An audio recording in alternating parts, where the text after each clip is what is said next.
एक बार गौतम बुद्ध अपने कुछ शिष्यों के साथ एक प्रदेश में प्रवचन देने के लिए पहुंचे।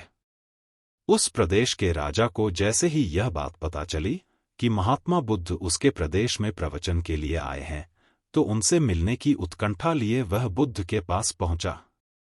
राजा को बहुत दिनों से एक सवाल परेशान कर रहा था और अपने इसी प्रश्न का उत्तर वह बुद्ध से जानना चाहता था।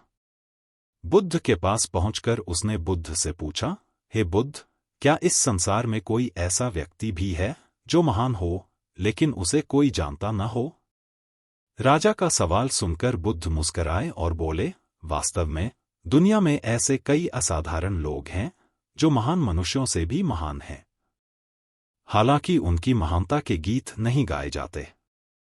यह सुनकर राजा ने आश्चर्य से बोला, ऐसा कैसे हो सकता है गुरुदेव कि कोई महान हो लेकिन लोग उसकी महानता से वाकिफ न हों? गौतम बुद्ध ने राजा के इस सवाल का जवाब नहीं दिया, लेकिन उसे अपने साथ लेकर एक गांव की ओर चल पड़े। काफी दूर चलने के बाद उन्हें एक लड़की नजर आई जो देखने में बहुत ही साधारण सी लग रही थी। वह लड़की एक पेड़ के नीचे घड़े में पानी भरकर बैठी थी। गर्मी में लगातार चलने से राजा और बुद्ध थक चुके थे। उन्होंने लड़की से पानी मांगकर पिया। पानी पीकर गर्मी से राहत मिली तो दोनों की जान में जान आई। राजा ने लड़की को देने के लिए पैसे निकाले तो उसने पैसे लेने से इनकार कर दिया। वह बोली, हे राजन, मैं कोई व्यवसाय नहीं करती। आप इस हरे भरे विशाल पेड़ को देखो, यह किसी से कुछ नहीं मांगता। निस्वार्थ भाव से सभी को अपनी छांव के जरिए गर्मी में राहत देते हुए साधना कर रहा है।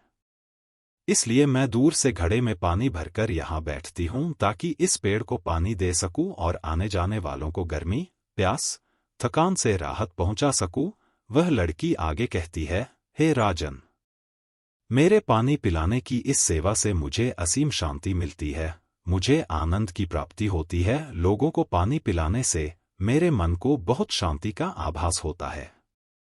लड़की की यह बातें सुनकर राजा को भी संतुष्टि मिली और उसे अपने सवाल का जवाब भी मिल गया, और वह प्रसन्न होकर गौतम बुद्ध को प्रणाम कर अपने महल वापस लौट गया।